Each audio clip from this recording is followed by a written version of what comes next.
Supir angkut Kertapati Palembang bernama Komarudin jadi korban penganiayaan oleh kawannya sesama sopir. Akibat kejadian tersebut, korban mengalami luka di bagian hidung. Terus datangi Polrestabes Palembang guna bikin laporan polisi.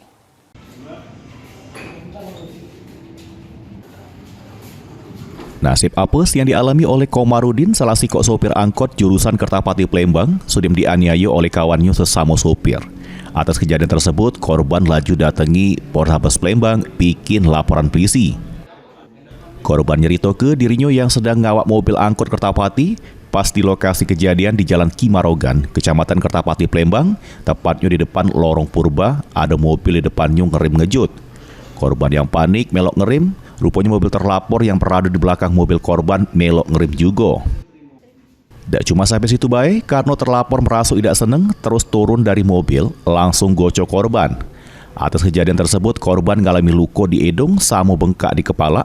Ditambah ke korban, terlapor juga sempat ngancem nak nganu korban dengan lading. Ada mobil di depan tuh Raymond ini apa? Ngerem belakang, entah karena apa kan? Aku belakang orang juga kan dekat. Nah, yang di belakang aku ini angkot kuning sama seperti kita kan, tidak ngerem. Nah, lalu dia langsung mendekati saya, langsung linju. Kenal nggak kita sambungnya, Pak? Kenal. Sementara yang aku tahu namanya cuma Eki.